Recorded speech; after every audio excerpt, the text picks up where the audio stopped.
This week on the Eldritch Lorecast. Draw steal. Wahoo, I hit the bad guy. The one thing I will push back on is Matt Colville can afford to do that with a brand new game that he's making. I put my foot directly into the discourse this weekend, sort of by accident, by making a somewhat more inflammatory statement than I guess I meant to, voicing my concerns about the backwards compatibility of this rules update. Speaking of backpedaling, last week we talked a little bit about Paizo. The community were like, but I don't want to do that. And Paizo were like, okay, we won't. It's incredible in the ecosystem that we're in. 2024 D&D, Draw Steel, Daggerheart, Tales of the Valiant, Pathfinder 2, that another fantasy RPG is making as big a splash as it is right now. All that and more right now. Gravitas. Velvet. Yeah. We feel it. Hello, everybody, and welcome to this week's episode of the Eldritch Lorecast, the #1 tabletop RPG podcast in all the realms. I don't know why I'm doing what was this called? A dab back in the day? Oh, God, I just aged 20 years. Anyway, my name's Ben Byrne. If you're not familiar with this podcast, I'm joined, as always, by James Hake, Shawn Merwin, and special guest this week joining us from MCDM, Big Jimbo himself. It's James Introcaso. James, thank you for joining us. Oh, you're welcome. You're welcome. And yes, I will be going by Big Jimbo, as there are two Jameses here. And so we want to make sure that we have the distinction. So thank you for having me on. I'm really, really excited to be here. I watch the Eldritch Lorecast all the time.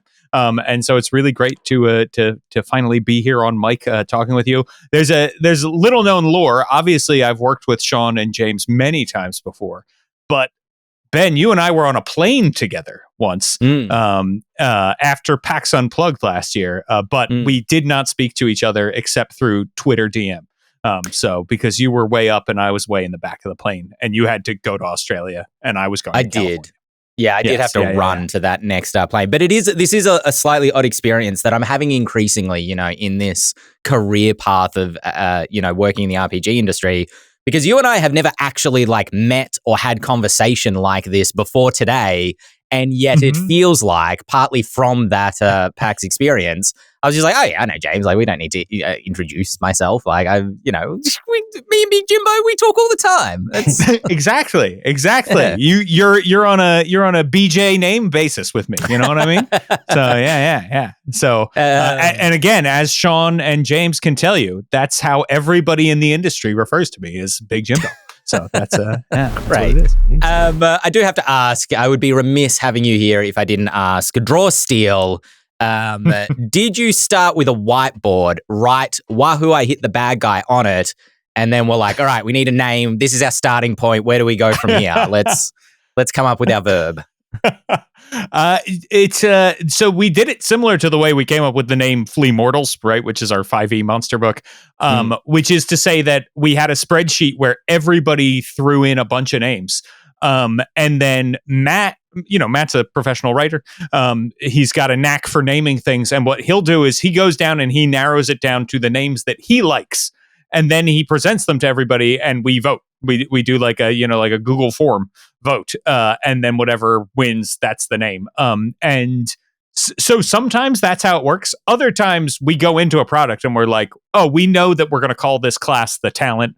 Sure. There's other role-playing games that we know we want to make, and we already know what the names of those are, right? We want to make a role-playing game called Crows that is like a dungeon crawler. We want to make a role-playing game called Dead World Under a Black Star, right? So we have ideas for other stuff, but for this one, we didn't know, and that's how it came about. But yeah, there are definitely some, if you look at that list of names, there's definitely some that are like, wahoo, I hit the bad guy. So you're not that far off. Okay, great. And speaking of which, the thing that I'm fascinated about, Matt talked about this in a video way back when you all started working on Draw Steel in terms of working on a game, developing a game in public. Functionally, constant updates coming from you, design ideas that get fully developed, and then the direction changes entirely based on feedback. What's that process been like working on a game so publicly, not having the closed doors to kind of feel safe behind, I suppose? I was really nervous about it at first. I'd never worked on a project like that. But we did it for a couple of different reasons. The first is that we had this Patreon that had a bunch of people on it. and we were stopping our 5e magazine, right? Arcadia, and we wanted to give those people something. And we were like, well, what would fit with our workflow really well? Well, what would fit with our workflow would be to say, hey, here's what we're working on. Do you want to see it, right? Rather than try to get out finished, polished magazine articles, which would sort of require a whole other team to get that done now, right? So we thought, okay, that's probably a good idea. And the other thing is, we don't ever ask anybody who does any work for us, contractors, staff, to sign NDAs, right? And part of that is because Matt and I stream regularly, and we already spill the beans about what we're working on those streams, right? And so we don't expect anybody else to have to keep their mouth shut, because odds are Matt's going to tell them, or I'm going to tell them before anybody else gets a chance to, right? So, so we were thinking about it, and we were like, and Matt was really pushing for that, and it was like, okay, well, like, let's go for it. We kind of do this already anyway, and let's see how it goes. And honestly, I think everybody should do it this way. And the reason is that, like, as we're doing open development, we're showing people what we're doing and how we're going back. We're getting feedback in those moments, right? So that's really good. That's really helpful for us. But the other thing it does is it gets all of the people who don't like your thing, right? It sets expectations like soon for them, so they can get out before you ask for their money, right? Before you do the crowdfunder, they can go back and look at the vlogs and say, I like this or I don't, right? And not everybody likes every role-playing game. So it's totally fine to not like our game and to bow out, right? We're not going to disappoint people. It also gets a lot of people who are excited on the hype train, and people who are on the fence who do like what you're doing, they buy in, right? So all of that has been really great, and it's been hopefully really educational for the people who want to get into game design, to see just how much work, how many people go into creating one of these books. Because I think we have this idea of, like, writing an RPG is like writing a novel. And for some of them, it is that experience, right? But for some of them, it is very much not that experience. Writing an RPG is more like creating a video game, right? You have this staff of game designers and artists and storytellers and producers and editors who all come together to make it happen. And when you wonder, why is this book $50? Look at the front page and read all the names and the credits. And that's why, right? That many people worked, many of those people worked 100 hours or 1,000 hours or more on this product, right? So that's why. I think the clarity is great. The one thing I will push back on is Matt Colville can afford to do that with a brand new game that he's making, because he's Matt Colville and you're James Introcaso. And if someone steals something that you're working on, they're not as popular marketed as you, and there will be a huge group going after whoever tried to take your work. If you're just some random game designer who's like, oh, look what I'm making, and puts it out there, then you are more at risk for someone to come in and take your hard-earned work more easily.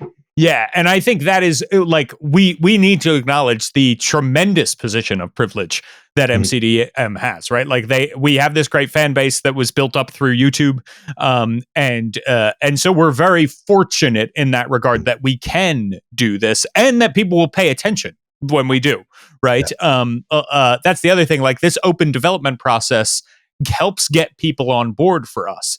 Now, your mileage may vary. Every project is different. Every creator is different. So, but for us right now in this moment, it was definitely the right decision. That's a really good point, Shawn. This is something that leapt out at me, James, while watching Draw Steel, not just Draw Steel, but also Flea Mortals and its predecessors developed, is how powerful a community building tool these playtests are. And I wanted to ask you about the way that this community has grown, because, originally it was a community surrounding a YouTube channel, and more specifically, the personality of Matt Colville. And since then, MCDM has become its own beast, and Draw Steel has become its own beast, and you and Willie and the other members of MCDM have put face to camera in a huge way. How has the community grown and changed out of just, the singular YouTube channel community?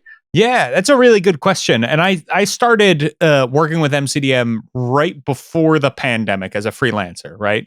And Matt has kind of always had this desire to make a company bigger than himself, right? And I think he is very quick to say, like, go ask Jason about the art, right? Go ask James about the rules of the game. Go ask whoever's working on this piece about that, because that's their domain. They know more about it than me, right? He wants MCDM to be a thing that is separate from Matt Colville. Right. He wants to be part of MCDM, but he wants to be part, not the whole thing. And so the community has grown because of that encouragement. Right. A lot of the credit goes to a guy named John Champion, who is our mod team leader, right? And does a lot of work with our mods to help develop the community. And our mod team is really excellent about as new people come in, making sure that they feel welcome, but also making sure that people understand the rules, that all of our various spaces, Reddit and Discord and streams and stuff so that is a big part of it that has helped welcome in a lot of people, right? When people come to these spaces, they want to stay because there's not a lot of toxicity there, and our mods are pretty firm, but they're also kind, which I think is really helpful. When I came on, I had a little bit more of a reach into the community, and I was able to bring in a bunch of new authors, and those authors all had audiences and stuff that came with them, and that has helped grow as well. And what it's been like is it's been really cool watching new people come in and discover what Matt Colville is about, right? That they're like MCDM can help lead people to the YouTube channel. And it's also cool to watch the people who were at the YouTube channel discover all of these new authors and ideas and get excited about stuff like Flea Mortals. And it's definitely, if you look at our products, they've continued to evolve because we bring in a bunch of different authors and writers, and because our community has continued to evolve. Strongholds and Followers, the first product MCDM made, was written by Matt Colville and this guy named James Hake. And it's a great book that they put together, right? But it is very much in the voice of Matt Colville when you're reading it, and then you're reading the adventure, and it's very much in the voice of James Hake. And now we sort of have these products that are in the voice of a collective, right? Which is fun and been really great to put together. And the community's been very welcoming of that. So as we've changed, which is great. Yeah, finding that balance with moderation. I'm kind of there at the moment with our YouTube channel in particular of letting people say their piece, but then that slow turn into toxicity that can occur when people start to get a little agitated with each other. Is a fine balance that we're trying to strike ourselves. And you don't want to be a place that's sometimes people come and they have complaints about MCDM, and we want to know those things. We don't want to get out of here. You don't like us, right? No, exactly. Let's hear them out. What is it? It's a problem with, how much shipping costs to Canada. It's a problem with, hey, I didn't like the latest blog post because there's an idea in there that is going to make it harder for me to run this game, right? We want to know that stuff. And so our mod team allows the space for that. It's just when things start to turn ugly, it's don't make it personal. You know what I mean? Don't pile on people, all that kind of stuff. They're really great about that. Well, that must be interesting in terms of, again, going back to developing in public, because folks have very strong opinions, yes. Let's say. There was something that Roman said to me when we played Draw Steel at PAX Australia last year, and he was quoting you, I believe, which was to say, as a developer and you're playtesting, don't tell me how to fix the problem, just tell me what the pain points are, and we'll design kind of to try to fix those pain points rather than design what you, person on internet, thinks would be the best solution. And I'm kind of curious about that philosophy and how that is approached when you, I assume, have a lot of voices telling you very frequently, well, I would have done it this way. Yes. So we're all game designers in this call, right? And so what happens is generally when someone says you should do this, 90% of the time it's something you've already thought of, right? And in some cases even tried and it didn't work. And what they will often do, and I do this all the time, is I don't tell people what problem I'm trying to solve. I just give them the solution. And it's much better for me to know, like, what didn't you like, right?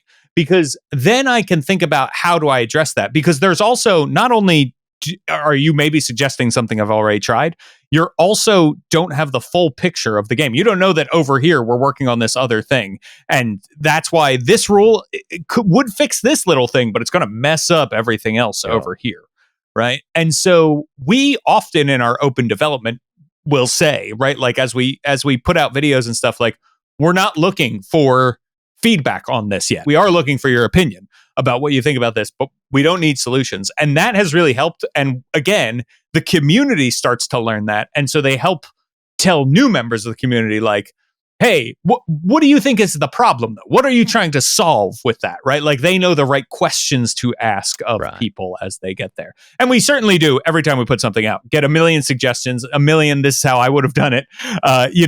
Like that still happens, but there is a lot less of that and a lot more of, let me tell you why I don't like this. And it's like, oh, okay, you know what? You're right. I wouldn't like that either. And maybe we can fix that by doing this, right? And that's been really helpful. Somebody in chat just saying, Rafa Taffy, hoping that you can get into a playtest soon. That is what I was going to ask, was like if folks missed the crowdfunder start of this year, late last year when you went live on BackerKit with Draw Steel, how can folks get involved if they want to at this point? You know, they've heard so much about the game. We are currently in a Patreon playtest that is the first level of the game with 5 classes and character creation. And there's a great adventure by Sadie Lowry that was put together. And so that is available through Patreon forever, right? Like we're never going to take down those playtests. You can go and get them whenever you want. However, the feedback period closes in about 16 hours. So that's one thing that our patrons get access to material. However, the backers are very soon going to get access to playtest materials as well. Later this month, probably. And there's not much of this month left. So backers are going to get that. So pre-ordering it will get you access to that material.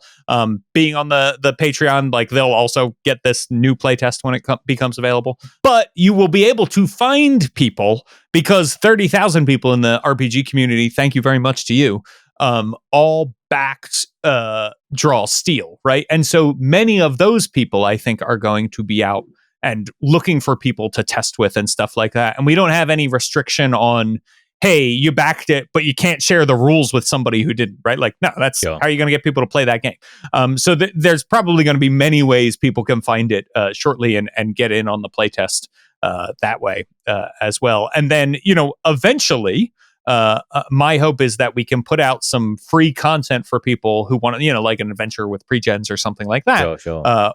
When we launch, so that people can try before they buy. Well, speaking of fixing things, jumping topic across to D&D Beyond, they were trying to fix D&D Beyond. Wizards of the Coast were trying to fix D&D Beyond to work with the 2024 version of the rules, and they fixed it too far, it seemed, for the community. This is all kind of like last week's news now that it's been fixed back the other way. But for the sake of folks not in the know, following the 2014 rules update to D&D Beyond, the 2014 classes, subclasses, species, backgrounds, feats, and monsters were all still going to be usable in the toolkit, but D&D Beyond were going to update spells, magic items, armor class saving throws, equipment, and weapons. Sensors such as dark vision were all going to be updated in a way that meant that if you were playing with a 2014 character and attached a spell to your character sheet, it was going to be the 2024 version of that spell. There was going to be no option on D&D Beyond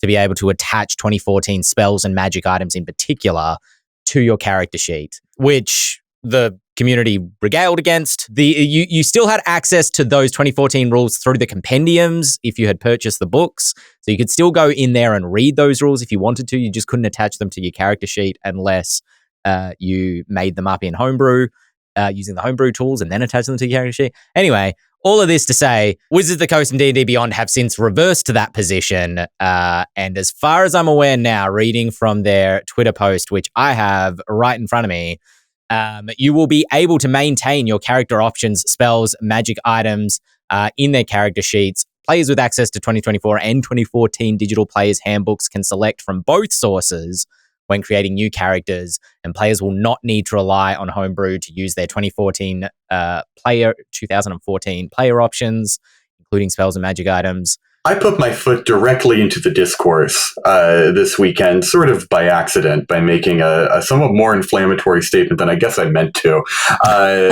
Twitter, never voicing change. my concerns about the backwards compatibility of this rules update. This is not a problem with the 2024 version of the rules. It's more of a challenge of working with a digital product, any sort of digital product, whether it's, Prime Video or D&D Beyond or anything that relies upon a server rather than a hard copy. I think I made people a little bit madder than they needed to, but there was also a lot of good discussion about about some people who really have no problem with this change.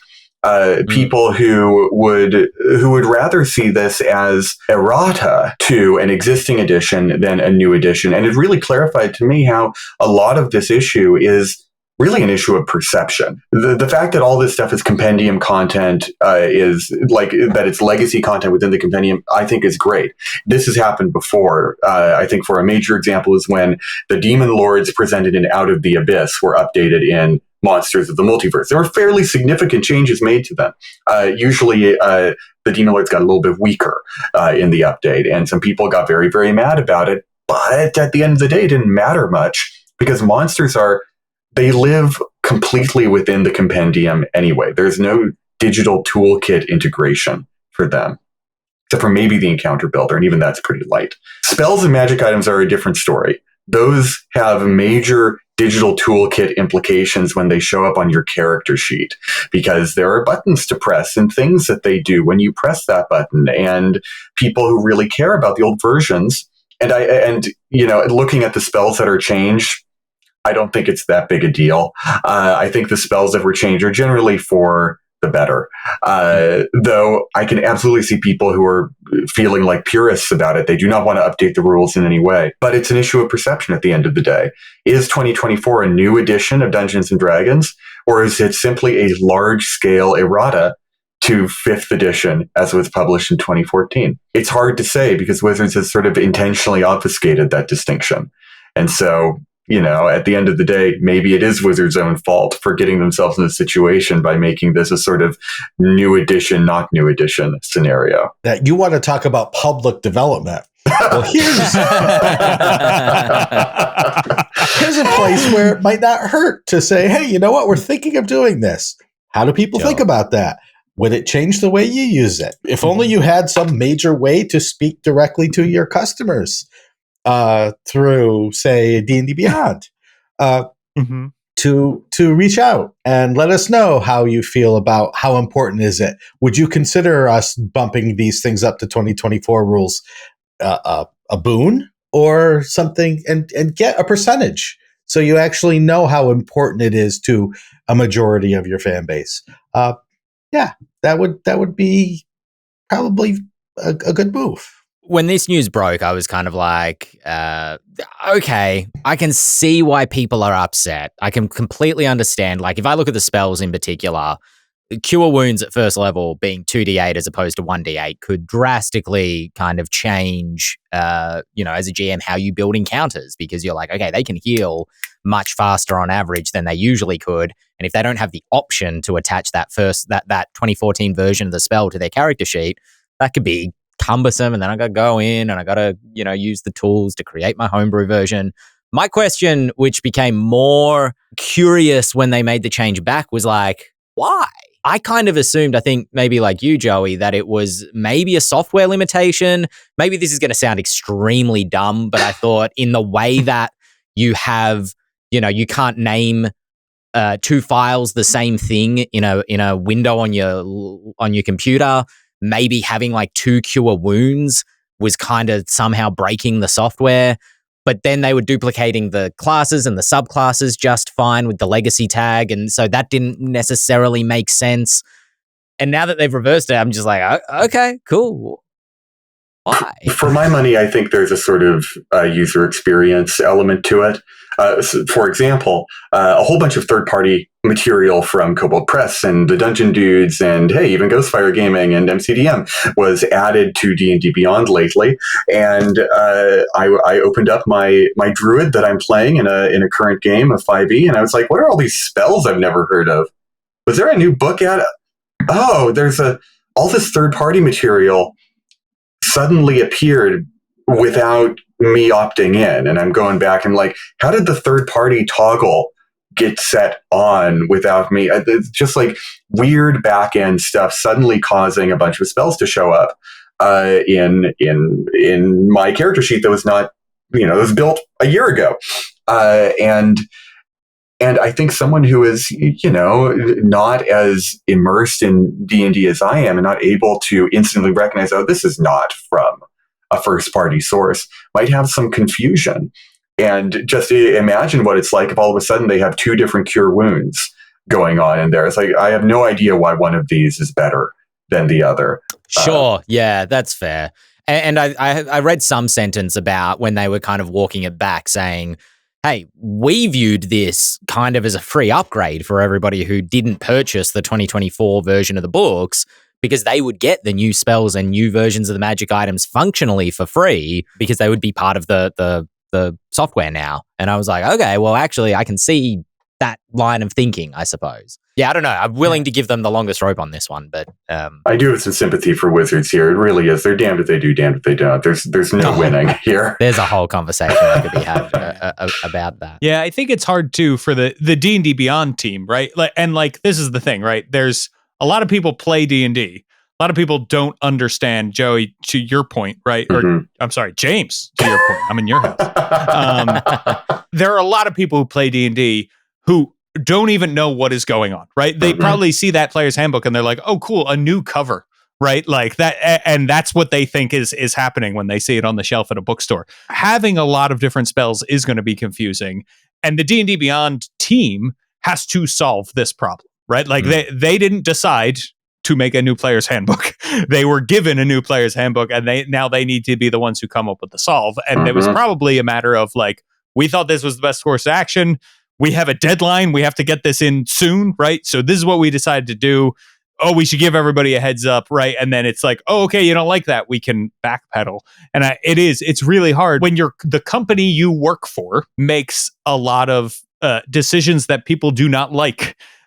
Then when you make a decision innocently, perhaps, right, that people don't like, it's like, oh, now everything is falling down around you. And it's because there's a powder keg ready to be set off in some of these places. So yeah, I just agree with what everybody's saying. It is a hard thing. And I often find when it comes to user experience, things like this, no one can think about any user other than themselves. Right. And so it's like, well, I am a D&D expert and I follow everything. And so of course I'm going to be that way. But like D&D Twitter is not a majority of the people. You got to think about serving those people too. Yeah, absolutely. It's very easy to get, and you see this on YouTube a lot, of people getting into the mindset of believing that the entire community exists on YouTube. And if a bunch of creators are talking about a particular topic, everybody's talking about this. How are you not talking about this topic? Everybody knows that this thing's happening. How do you not know? And it's like, I just didn't know. So sorry, I wasn't watching that channel. I apologize. Please forgive me. Before we jump off 5e news, D&D Direct has been announced. It's happening, I think, literally 24 hours after this podcast records. So if you're listening to us in the future and we didn't talk about the D&D Direct, that's because we haven't seen it yet.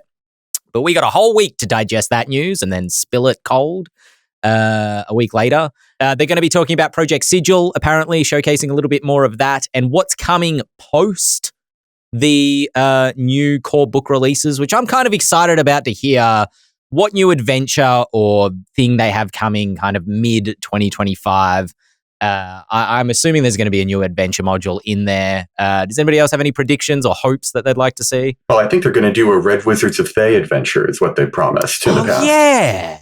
Feels weird that it didn't come on the heels of the D&D movie, but, Things happen. Coordinating that stuff must be a nightmare because there's a lot of stuff they should have done, like on the heels of Stranger Things season 4 years ago, you know, coordinating that stuff must be an absolute nightmare, but I agree with you. Speaking of backpedaling, last week we talked a little bit about Paizo changing their fan content policy. Now, I'm just bringing up some information in front of me because we kind of reported on it a little bit clumsily last week. They had a long-standing community use policy and were replacing it with a fan content policy. Basically, what this did was that if you're creating free tools for use with Pathfinder 1E, 2E, Starfinder, you could do so under their previous community use policy and use things like Paizo Pathfinder IP, which apparently, and I'm just kind of going off community posts here, is pretty embedded into their rules. Their IP is fairly embedded in there, so it's difficult to create user tools without borrowing some of their IP. They also don't have an SRD for Pathfinder or Starfinder, so there's no specific like what you can and can't use. It's kind of wrapped into the orc, which kind of broadly tells you, you know, anybody can use rules that are also attached to the orc, but you can't use IP. And basically, they tried to replace that community use policy with the fan content policy, which really restricted your ability to create any sort of fan content that used their IP, which meant, as Shawn, you mentioned last week, a lot of user tools like character creator sheets and like online character creators and VTTs and things like that were in danger of contravening that policy unless they were either mothballed or kind of brought over to Pathfinder Infinite, which has its own sticky wicket, as we'd say in Australia, for licensing. Anyway, sorry, that probably got confusing at the very end there. All of this to say, the community were like, but I don't want to do that. And Paizo were like, okay, we won't. A lot of that going around. Yeah, exactly. You know, community power. Woo! And so they are reverting back to the back to the community use policy with a couple of changes and clarifications in there that are supposed to make things a little bit clearer. Cool for anybody who was making Pathfinder tools. You keep being awesome. Speaking of being awesome, just very quickly, let's slash through the last of this news before we can get to some listener emails. Cosmere, the Brendan Sanderson RPG, officially overtakes Avatar Legends as the highest funded tabletop RPG crowdfunded project ever. It was at 10.5 million last time I checked, which was maybe about 8 hours ago.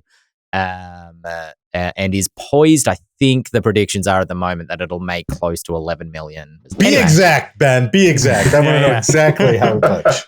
It's on 10.9 bets, now, actually. Roman is telling me. Okay, 11 million seems likely if they're on the precipice right now. Yeah. It's incredible in the ecosystem that we're in, an ecosystem of 2024 D&D, Draw Steel, Daggerheart, Tales of the Valiant, Pathfinder 2, that another fantasy RPG is making as big a splash as it is right now. I have not done a lot of Brandon Sanderson reading, but it seems like his books were sort of tailor-made for RPG lovers. They're incredibly lore-dense. They take a very sort of, scientific approach to magic, which I'm not a huge fan of. I appreciate sort of weird and wibbly magic more than the sort of, D&D, this is a spell and it does this predictable effects and et cetera, that RPGs love. But God, it's a match made in heaven to have that kind of spellcasting and that kind of book together at the table. I hope people play the hell out of this game. It seems perfect. Yeah, never bet against Sanderson seems to be the lesson here. I should read his books. Didn't he release like a book anthology to like $50 million on Kickstarter? It's kind of funny to do the comparison, how we're looking at 11 and we're like, wow, it's like nothing we've ever seen before. It puts the industry into perspective a little bit, doesn't it? Well, this brought me to ponder because I've kind of talked, I don't know if on the Lorecast or not, but a little bit to the, folks' touchstones in fantasy often bleed into their game design and into their adventure design and their writing. I wear my influences on my sleeve in terms of dark fantasy and The Witcher and Berserk and historical fantasy in some senses as well, which tends to be a little bit muddier and bloodier than high fantasy. Versus what I see a lot of, particularly D&D. I'm not going to talk so much about other systems, but just from what I've observed, particularly D&D, feels very Pratchett-esque by comparison, where everything's kind of, there's sincerity mixed in with a lot of irony and kind of, characters named in very obvious ways to make a point about the personification of cheese, being a character who's going to make you laugh and cry and think about your life. Sanderson, I know the name and I know that he's been floating around for years, but I have no concept of what his specific brand of fantasy is kind of like and what influence it has or hasn't had on fantasy role-playing games. And previous to Cosmere, what you would play to try to get close to that style of fantasy. I'm not familiar with anything Sanderson either. And it's remarkable to have these four white folks on a call and no Sanderson knowledge. But here's the thing that I am very excited for this team because I know a lot of people on the team and they're like top of the class, incredible creators. And so I have no doubt that the game is in really good hands and that makes me want to check it out. But I also know that like a very smart thing that they've done is they've answered some questions that people have had for years about these books in the role-playing game material. So there's probably also some people, I don't know if it's a majority, who are going to be new to role-playing games coming to check out these books. And that's really cool too, right? Like, I think we all think of like, could this be an entry point, right? Like every time it's like Star Wars, people love Star Wars, this will be an entry point. And it rarely seems like that is the case with licensed RPGs. But because this seems like a pet project for him, because it does seem like it has a chance of bringing in some new people. I don't know that it's going to change the industry, but that's really cool. So I have no idea though what Sanderson's influences are at all. I do know that he's got more metachlorians, less the forces binds us like James was talking about earlier. But that's about it. That's all I really know about his stuff. Yeah. Less vague and evocative, more specific and scientific. Yes. Yeah. Okay, that's interesting. Something that is interesting to know that I read in an article kind of talking about this crowdfunding is that it has beaten Avatar in terms of, or raised more than Avatar. It's not a competition, but raised more than Avatar, but with like half the number of backers. I don't know. It's just interesting to watch audience behavior en masse in that way. People is Sanderson's audience smaller than the Avatar audience, but they love Brendan Sanderson. You know what I mean? Yeah. And I mean, we've seen Kickstarters in the past where it's for this other thing, but if you back it, you also get these books. And it makes you wonder, are people just coming to get the books and they don't care about the actual thing that they are backing? Sure. We've seen that across a few different Kickstarters. Now, this is a really interesting point that Aquila Gabriel just raised in chat. Avatar Legends had about 80,000 backers, and Cosmere has 38,000. So there is fewer than half the number of people have backed the Brandon Sanderson project in the Avatar one, and yet they are so all in. The level of mega fandom is big enough that they are going hard for this. Yeah. And I think, I think you can spin that in a positive or a negative way. To me, it's just astounding, the difference. I think as Romans quickly pointed out, the structure of a Kickstarter can also change that a lot. Miniature packs with, sorry, I'm just reading his comment again. There's a miniature packet that has a lot more than so the Cosmere having a lot more of those kind of product style things involved in it than perhaps Avatar had at a guess. Yeah, that makes sense. A lot of the love for Avatar is based on love for the series. And it's like there's not a lot of swag for that show outside of like the series and maybe the comic books.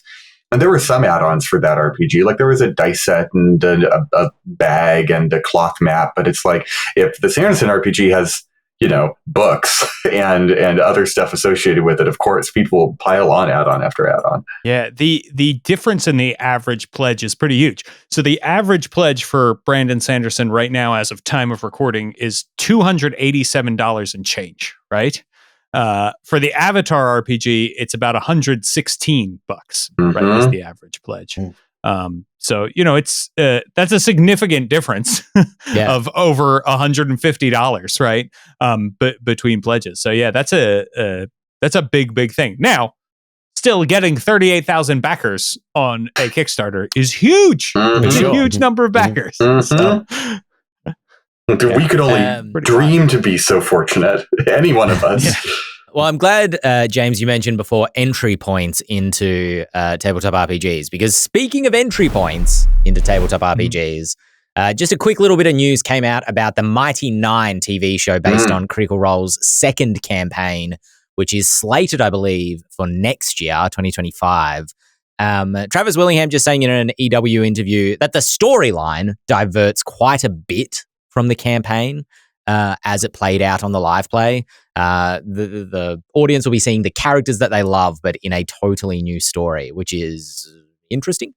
Joey, do you have any strong feelings about that? Were you an ardent follower of campaign? Yes, an ardent follower of all things Critical Role. In fact, Campaign 2 is a really interesting one because it's a very, Vox Machina is a very big picture, epic scale campaign. And, James, you and I worked on Explorer's Guide to Wildemount together, so you weigh in if you'd like to. But the Mighty Nein is a very, to make a superhero comparison, it's a very street level campaign for most of the show. Yeah, it's more Witcher, less Lord of the Rings. Okay, sure. All right. Now, I'm listening. Well, Vox Machina begins when they're already practically 10th level. And it goes on to pretty big scale conflicts from there. Whereas Mighty Nein, they kind of all gather in a tavern and they're like first or second level or something. And they fight gnolls in a mine and they kind of get kicked around by foreign governments and they go to little backwater dunghill towns until eventually they get pulled into big scale politics. They deal with wars and there's an eldritch horror and things like that. But I think Mighty Nein has a sort of disparate quality to it, an episodic quality that Vox Machina does not have. And so I think I'm hopeful that what Travis means here is either we're going to get some sort of backstory content for these characters because they did kind of all meet up with a story, with a pretty nice backstory for them. And the little animation test we saw with Ford and Jester back on Twitter a couple of weeks ago does seem to imply this. But I think they can do all sort of episodic stuff with them. I'm kind of hoping for almost not Saturday morning cartoon in tone, but in structure for this, where there's kind of a monster of the week. They can do all sorts of stuff in Wildemount and explore, all the stuff that we wrote about in the Wildemount book a couple of years ago, because there's a lot of stuff in that world that didn't get its time to shine in the main campaign. I have a special connection too, and I'm biased because we got to work on the Explorer's Guide to Wildemount. But I do think that campaign in particular already had a monster of the week with like an overarching plot right at the very beginning, sort of what it felt like, oh, we're gonna go kill a phase spider right down in the sewers, and now we're gonna go over here and now something very dramatic, a main character, spoilers, main character has died, right, and now we need to deal with that and the fallout of that, right, and so it felt like back in the day when people wanted to have these overarching views, like in the 90s, late 90s, early 2000s, where it was like people were just getting into DVR and that kind of thing. And it was like, okay, most episodes of, Buffy are monster of the week, but occasionally there's this episode of Buffy that's about the big bad of the season, right? Like it had that feel to it for sure. And you could definitely do that with this show and get more into the backstories of these characters who I think are really beloved, right? Like people really connected with these characters. I mean, they always really connect with the Critical Role characters, but these in particular, it seemed like because they were some of them were a little bit darker, some of them were a little bit moodier, there were these real connections there. Well, it's going to go on my to-watch list, which is coming to Amazon, like I said, next year. Critical Role also having Legends of Vox Machina. Season 3 is slated for October 3rd this year as well. And we've talked before about how these shows, are great at kind of bringing people into the hobby. Just super quickly. I completely forgot this until last week. But there's another show coming to Amazon. What's it called? It's called like Forgotten Level or something like that. And it's like an anthology by the folks who are doing Love, Death and Robots. And they've got Space Marines and they've got Kratos from God of War. And they're doing all these in an anthology, like little story. It looks sick. They've got Tiamat. That's right. Yeah. That's the connection to D&D. Greatest tabletop RPG podcast. It looks super sick. I'm like breathlessly excited for that. Also, with these shows, I thought to ask James while having you here, because we've talked about it before, our influences. When you think cinematic at the table, what are you thinking of? Like, what movies / TV shows are you thinking of personally? Yeah. So it always depends on the RPG, right, that I am playing. Because technically all cinema is cinematic, right? But in general, right, I'm thinking of big action set pieces that you picture in your head and you think like are breathtaking, right? So when I think cinematic, I think the one-shot doorway scene in Marvel's Daredevil Netflix series, right? I think about I think about certainly like Lord of the Rings, Aragorn turning to everybody and saying for Frodo before he runs into a horde of, orcs. I think a lot along those lines, particularly right now, because we're creating this fantasy cinematic role-playing game that we talk about all the time. So I think a lot about The Expanse. I don't know if you all have watched or read The Expanse. The book series is excellent. I really recommend it. That started as a role-playing game. It's fascinating to read about how it actually started as a failed MMO pitch and then became a guy's role-playing game and then became a series of novels. And that is really great for like these, how do large-scale space battles still look and play cinematic at the personal level? Right? Like, hey, we're all here together crammed in this little thing. How do we make this feel intense without showing giant ships, spinning around each other, which can be hard to do when you're moving like, the Enterprise along a little grid or whatever. So it's stuff like that. So those are the big things that I think about. I also think about older movies, right? It's great to watch stuff like Bridge Over the River Kwai, right? Or Lawrence of Arabia or Ben-Hur. These things that are like cinematic masterpieces that were winning Oscars and stuff because of like just how grand they were and how hard it was to tell those stories at those times, right? And so I do recommend that people go back and watch older epics too to get an idea of like just how cool stuff can be, right? And certainly we've got all our nerd stuff, right? There's going to be another Gladiator movie coming out. Like we're all going to get inspiration and stuff from that. But watch these like somebody really cared about Ben-Hur when they were making it, and they weren't sure if it was going to make a lot of money or not when they did, right? And that's really cool, I think, to see the passion that went into that. I think between Legends of Vox Machina Season 3, the Prime Space Marine Tiamat TV show, Arcane, Gladiator, tabletop RPG fans of like fantasy and cinematic kind of pieces are going to feast the second half of this year because we got some cool stuff coming. Well, speaking of cool things coming, we have emails that drop into our inbox from time to time. podcast@ghostfiregaming.com is the email address that you can send emails to, and we will take them and we will answer them. Like this email who came in from Jason asking about favorite purely narrative mechanics, which maybe touches a little bit on a discussion we were having last week or the week before about like in my opinion, making choices is playing the game more than rolling the dice.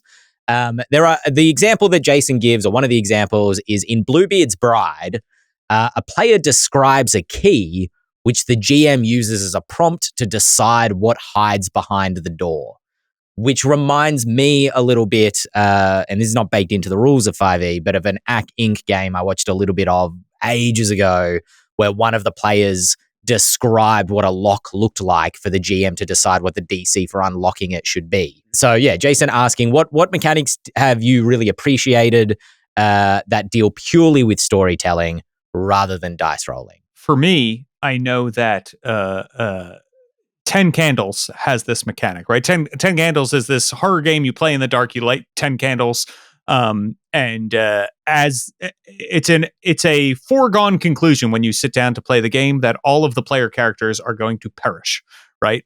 And the idea is it's this post-apocalyptic world that 10 days ago the sun went out and then they came, and they can be any kind of creature as you're playing this game, right? And so you tell this story together, and you go around, and there's mechanics involving the candles and stuff. But each time a scene ends, right, a candle goes out, and what happens is the person running the game master, says, "These things are true. The world is dark," right? And that's the first thing. That's always true. That's never going to change, right? And then they go around the table for however many candles there are, and you can lap yourself. You can go around and say something twice. Each person then gets to establish something that is true in the next scene you're going to play out, right? And it comes back to the game master. So at the beginning, when you have 10 candles, right, it's like Shawn's going to say something twice, James is going to say something twice, Ben's going to say something twice, right? And we all get to establish these things. And the last thing that is true is, and we are all alive, right? And only the people whose characters are still alive say that. And so as the candles go down, one of the cool things that happens is you get less power as a player to establish what is true, because you get less bites at the apple.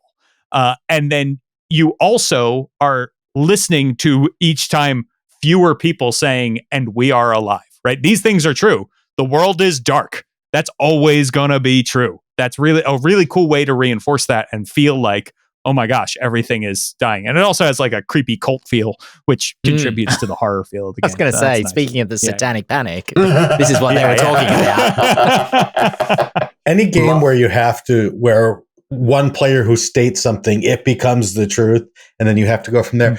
James, Big Jimbo, what was the game that we played at PAX Unplugged about the secret agents who you do a debrief and you describe how things went wrong? Yes. So that's a game by a guy named Jeff Stormer. He's local here in Philly, called Mission Accomplished. That's it. Thank you.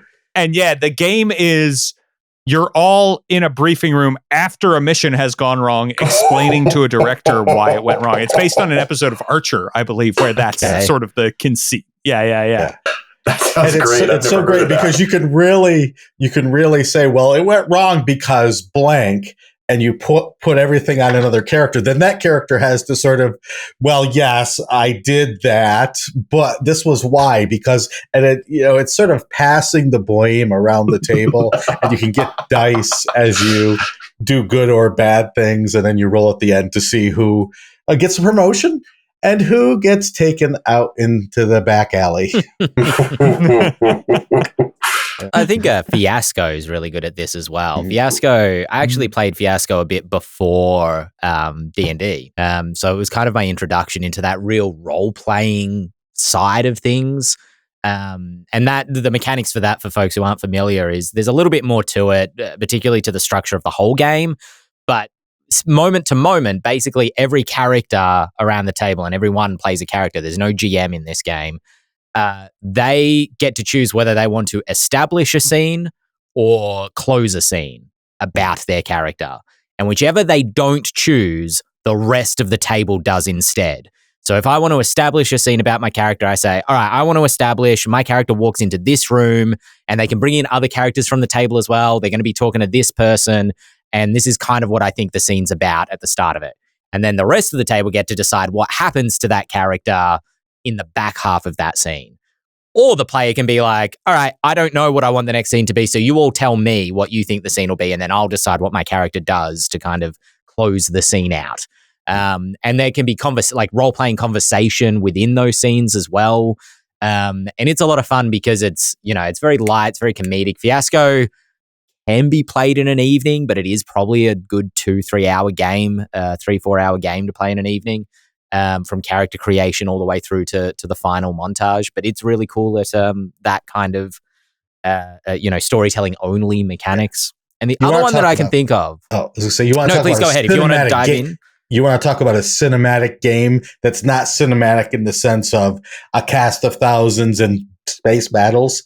but that is cinematic in the Coen brothers realm of cinema, then you are talking about a cinematic game there. Yeah. Fiasco's silly and ridiculous, and I think my character was he was like a crime fighter from SeaWorld who came to believe that he was a dolphin, and that was kind of like the final montage. It's a bizarre storytelling game that leads to bizarre kind of situations. I want to give a shout out to one more game that does have very much of a Powered by the Apocalypse feel, but still very storytelling, and that's Brindlewood Bay, which is Murder, She Wrote meets Call of Cthulhu, and you play these elderly women who have a crime-fighting, mystery-solving club.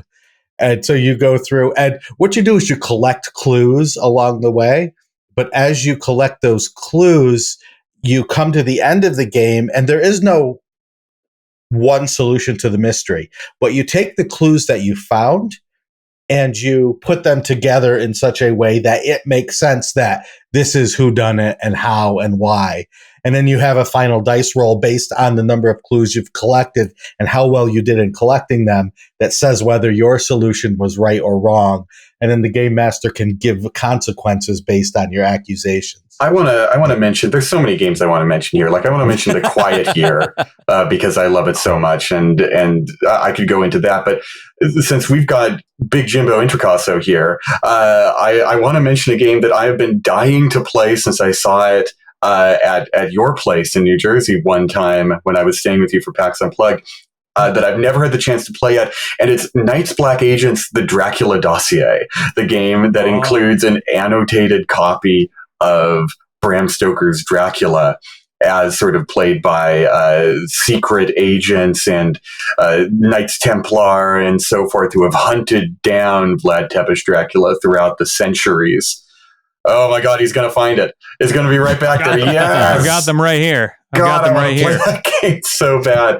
It's the idea of just having this sort of, secret codex of Dracula with these narrative implications that kind of explain or give clues about the mystery that you're investigating is so compelling. And I would love to see how that plays out at the table someday. A young man by the name of Shawn Merwin actually worked on this. Is that so? Yes. Yeah. Little bits of it. Yep. Little bits of it. I didn't know that. That's cool. I love whenever that happens. That happens, from time to time. I was like, did you know James worked on it? Did you know Shawn worked on it? It's great. I love whenever that happens. The other one I really like that I wanted to mention, and it's more of a board game than it is a role-playing game, but I think it could have really cool role-playing implications.